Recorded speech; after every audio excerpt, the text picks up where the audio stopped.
안녕하세요.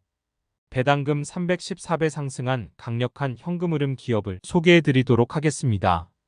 부족하지만 한 장 한 장 많은 정보를 정확하고 보기 편하게 담기 위해 노력하였으니 부족하더라도 너그러이 봐주시면 감사드리겠습니다.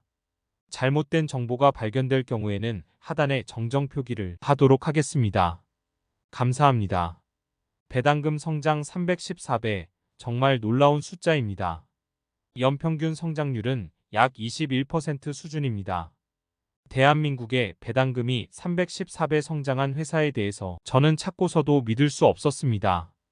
부동산 월세로 생각해본다면 월세를 314배 성장시킨 것입니다. 주식 가격이 아닌 주주환원 배당으로 접근하여 분석하였을 때 이런 회사를 찾을 수 있었습니다. 초기 투자자가 아니라서 늦었을까요? 꾸준한 배당 성장주를 영원히 보유하는 것은 언제든 함께해도 된다고 생각합니다. 물론 가급적 주가가 하락하였을 때에 진입하면 좋지만 그 이후에는 영원히 함께해도 좋다고 생각합니다. 자세히 확인해 보도록 하겠습니다. 배당금 성장 추이를 보도록 하겠습니다. 50원에서 시작한 배당은 올해 15,711원이 예상됩니다. 올해 최대 실적 달성으로 18,000원에서 20,000원까지 예상이 되고 있지만 증권사 평균을 반영하였습니다. 314배 성장하였고 31년간 매년 21%씩 성장한 결과입니다. 배당 성장률을 살펴보도록 하겠습니다.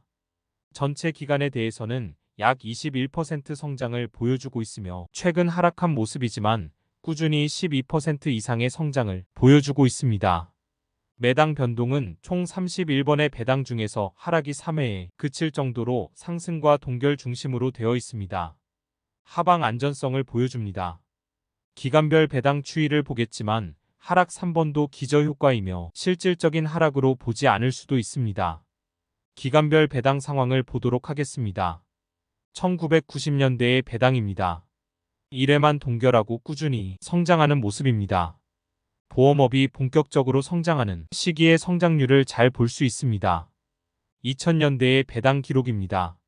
2001년도의 배당의 하락으로 볼 수도 있지만 사실은 2000년도의 주식 특별 배당으로 인해서 하락을 한 것처럼 보이지만 1999년 250원에서 2001년에는 500원을 지급하였기 때문에 특별 배당을 제외한다면 전체적으로 성장을 한 것입니다. 그 이후에는 3년 동결 후 상승의 모습을 보입니다. 2010년대의 모습입니다. 2014년도의 하락으로 보일 수 있지만 실제로 2013년에 배당이 높은 것은 결산월의 변동 효과입니다. 따라서 2012년 3,750원에서 2014년 4,500원으로 전반적으로 성장한 것을 알 수 있습니다. 2019년도에도 하락으로 인지할 수 있습니다. 하지만 2017년도와 2018년도에는 삼성그룹이 부동산 매각 흐름으로 발생한 특별이익이 배당되어 높은 수준인 것을 알 수 있습니다. 2016년 6,100원에서 2019년 8,500원으로 전반적으로 성장한 것을 알 수 있습니다. 2020년대입니다. 2020년부터 3년간은 배당 성향 50% 수준으로 성장한다는 주주환원 정책에 따라서 꾸준한 성장을 이뤘습니다. 2023년부터는 배당 성향보다는 안정적인 주당 배당금 성장 정책으로 변동되었기 때문에 2023년은 이익이 급격히 증가하여도 전년 대비 일정 수준 높아지는 수준으로 진행될 것이라는 예측이 있습니다. 15,711원은 증권사 예측치 평균입니다. 단순 성장의 확인도 중요하지만 물가 대비 실질적으로 얼마나 구매력이 상승했는지도 중요한 지표입니다. 이 지표를 확인하기 위해서 근로소득 성장과 비교해 보도록 하겠습니다. 근로소득은 개인마다 편차가 있기 때문에 성장률 차원에서 최저임금을 기준으로 하도록 하겠습니다. 실질적으로 입사 이후에 최저임금 상승률만큼 연봉을 상승시키기는 쉽지가 않은 경우도 있습니다. 참고적인 비교 지표로 봐주시면 감사드리겠습니다. 1993년부터 2023년까지 최저임금은 약 9.6배가 성장하였습니다. 하지만 배당금은 314배가 성장하였습니다. 근로의 성장보다 기업의 성장이 장기적으로 높은 수준임을 알 수 있습니다. 어떤 기업이든 자본주의에서 잉여현금을 활용하여 투자하는 것은 중요하다고 볼 수 있습니다. 주가 성장과 비교해 보도록 하겠습니다. 주가는 12배 성장하였습니다. 배당금 314배, 주가 12배를 합산한다면 근로소득과의 차이는 더욱 차이가 높아집니다. 또한 근로소득은 4050대의 피크 이후에 점진적으로 하락하고 언젠가는 종료되는 성격이 있습니다. 영원히 현금 흐름을 만들어줄 기업을 찾는 것은 매우 중요한 일입니다. 본 기업은 배당 성장보다 주가 성장이 작습니다. 하지만 이런 점은 배당이 성장하는 전체로는 지속적으로 재투자를 통해서 복리 효과를 누릴 수 있는 장점이 있습니다. 배당 성장과 함께 주가가 성장한다면 좋지만 복리 투자 개념에서는 효율이 낮아질 수 있습니다. 물론 매각한다는 전제로는 주가 상승도 좋지만 지속적으로 현금 흐름을 증가시키는 전략에서는 이러한 점도 있다는 것으로 참고해 주시면 감사드리겠습니다. 매년 현금 흐름을 높여주는 ATM 기기를 단순히 현재 기계값이 조금 높아졌다고 매각한다면 얼마나 아쉬울까요? 혹시 다른 ATM 기기를 사기 위해서라면 매년 발생하는 배당으로 사보는 건 어떨까요? 현금 흐름을 통해서는 선택을 할 수 있습니다. 하지만 주가 상승을 노리는 투자는 매각만이 선택입니다. 배당 성장은 꾸준한 이익을 기반으로 성장하는 것이 지속 가능한 성장입니다. 최근 10년간의 EPS 및 배당 성향을 살펴보도록 하겠습니다. 2012년부터 변동폭이 있지만 꾸준히 주당 순이익이 증가하는 모습입니다.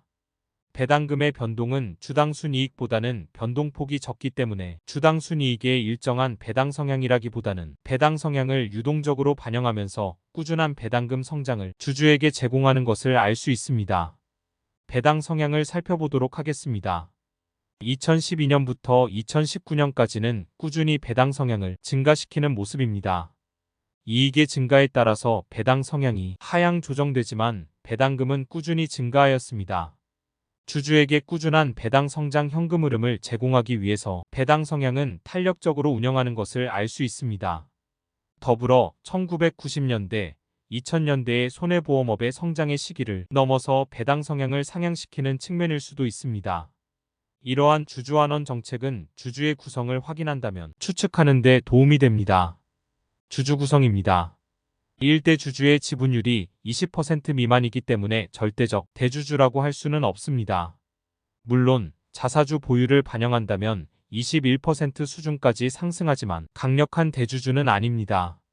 그러면서도 외국인 지분율이 53%로 과반 이상이기 때문에 꾸준한 배당 성장에 대한 지속적인 주주의 압박이 있을 가능성이 높습니다. 추가적으로 외국인 투자자에게 지속적인 지지를 위해서는 외부 투자 없이, 즉 유상증자로 인한 지분 희석 없이 꾸준한 성장이 필수입니다. 자본금 변동을 확인해 보도록 하겠습니다. 최근 10년간 유상증자로 인한 지분 희석 없이 꾸준히 자체적으로 성장한 것을 알 수 있습니다. 이러한 배당 성장 기업이 10년간 투자한다면 실제로 얼마의 현금 흐름을 얻을 수 있을지 확인해 보도록 하겠습니다. 과거 10년간의 배당 재투자 결과입니다. 배당 재투자는 세금에 따라서 각 주체의 성과가 다릅니다. 아래의 기본적인 가정만이 반영되었기 때문에 각 상황에 맞는 추가적인 세부 사항은 반영이 필요합니다. 개인과 법인을 구분하여 분석하였습니다. 계산의 편의상 소수점 거래를 반영하였습니다. 4월에 받는 배당금은 5월에 재투자로 반영하였습니다. 배당 투자의 효과 확인을 위해서 우선주로 반영하였습니다. 과거 10년이 미래 10년을 보장하지 않기 때문에 참고만 해주시면 감사드리겠습니다. 개인의 경우 성과입니다. 2013년에 약 1억을 투자하였다는 가정입니다. 가정과 같이 배당소득세만 반영이 되었습니다. 10년간 누적으로 받은 실수령액은 약 1억 원입니다. 이미 투자금을 회수하였고 기업의 지속성에 따라서 영원히 현금 흐름을 받게 됩니다. 10년 차의 배당 수익률은 약 19% 수준입니다. 매년 보유하기만 해도 매입가 대비 19% 이상의 현금을 지급합니다. 매년 수익률 19% 이상을 확정하고 진행하는 것입니다. 법인의 경우입니다. 10년간 배당금 실수령액은 약 1억 1천만 원입니다. 10년 차의 매수가 대비 수익률은 약 21%입니다. 기업이 지속 성장한다면 매년 더 높은 현금 흐름을 제공합니다. 매각할 이유가 있을까요? 어떤 투자를 하더라도 연 21% 이상은 쉽지 않습니다. 과연 연 20% 수준의 수익률은 어떤 걸 의미할까요? 이것은 바로 세계적인 투자자 워렌 버핏의 장기 수익률입니다. 버크셔 해서웨이는 수많은 100% 자회사와 상장사에서 배당금을 지속적으로 받습니다. 주가가 하락하더라도 성장할 수 있는 이유 중에 하나는 이 꾸준한 배당금 상승이 반드시 일조한다고 생각합니다. 1976년에 매수를 시작한 보험회사 GEICO는 47년간 보유하고 있습니다. 그렇다면 이러한 회사는 과연 어디일까요? 이 선택에 더욱 안전성을 확보하기 위해서 한 가지를 더 확인해 보도록 하겠습니다. 이 회사는 워렌 버핏이 좋아하는 업종이기도 합니다. 바로 보험업의 회사입니다.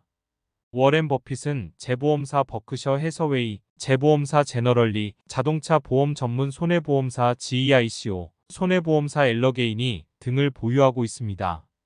워렌 버핏도 매우 좋아하는 업종 회사인 것입니다. 코카콜라만큼 사랑하는 손해보험사 GEICO의 매수에 대해서 일화를 살펴보겠습니다. 1995년 주주서한의 내용입니다. 워렌 버핏의 콜롬비아 경영대학 시절에 GEICO라는 손해보험 회사를 접하게 됩니다. 1951년에 무작정 찾아가 기업 탐방을 하고 개인 명의로 1951년부터 매수를 시작하고 1952년에 매도합니다. 그 이후 버크셔 해서웨이를 통해서 1976년부터 매수를 시작합니다. 그 이후 1992년에 모든 지분을 인수하고 32년간 보유 중입니다. 첫 지분 매수 후 기준으로는 47년을 보유하였습니다. 어떤 회사일까요? 의외로 꼭꼭 숨어있는 회사는 아니었습니다. 바로 대한민국 손해보험 1위 회사인 삼성화재입니다. 손해보험사 삼성화재? 이미 성장 끝난 거 아닌가? 배당 성장할 수 있을까? 라는 생각이 들 수 있습니다. 성장성에 대해서 큰 틀에서 한번 점검해 보도록 하겠습니다. 정체 산업 같지만 꾸준히 성장이 예상되는 이유입니다. 한 가지는 펫보험의 꾸준한 확대입니다. 애완동물은 키우는 분에게는 가족의 일원이고 치료비를 아끼지 않는 편입니다.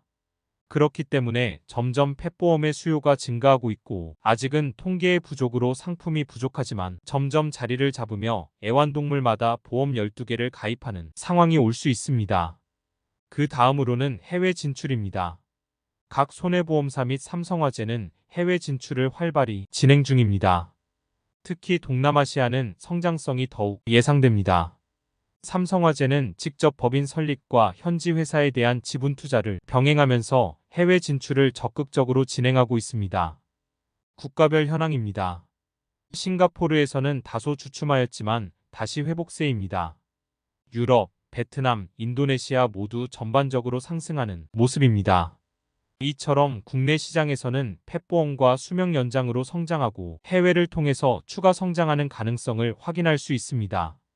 향후에도 지속적인 이익 증가를 통한 배당 성장을 이루는 지속 가능한 경영을 기대합니다. 그렇다면 이러한 기업을 인수하기에 적절한 시점인지를 확인해 보도록 하겠습니다. 이익 대비 가격 지표인 PER은 전반적으로 하락하는 추세입니다. 자산 대비 가격 지표인 PBR도 전반적으로 하락하는 추세입니다. 배당 수익률 측면입니다. 본주와 우선주를 모두 표기하였습니다. 배당 성장 측면과 주가 정체 상황이 결합하여 배당 수익률은 점점 매력도가 높아지는 모습입니다. 다만 배당 수익률은 채권 성격도 가미되어 있기 때문에 기준금리와 함께 보도록 하겠습니다. 우선주와 기준금리의 지표입니다. 2012년부터 2014년에는 비슷한 수준이었으나 그 이후에는 일정 수준 격차가 유지되는 모습입니다. 2014년 이전에는 배당보다는 성장에 대한 기대감이 주가를 형성했다고 볼 수도 있습니다. 배당 수익률과 기준금리를 비교해 보도록 하겠습니다. 비교 방식은 배당 수익률을 기준금리로 나누어서 배당 수익률이 기준금리의 몇 배로 형성되는지 보도록 하겠습니다. 전체적으로 1배에서 3배 사이를 유지합니다. 2020년과 2021년에는 코로나 상황으로 경기 침체를 우려하여 중앙은행에서 긴급한 저금리 상황을 유지한 시절이기 때문에 일시적으로 배수가 높아 보이는 착시가 있습니다.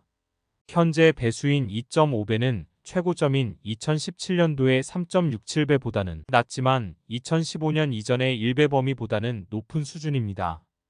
배당 성장 및 주가 하락으로 인해서 배수가 높아질 여력보다는 주가 상승으로 인한 배수가 낮아질 여력이 높습니다.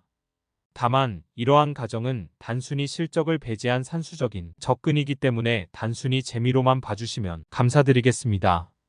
여기까지 배당금 314배 성장한 기업에 대해서 살펴보았습니다.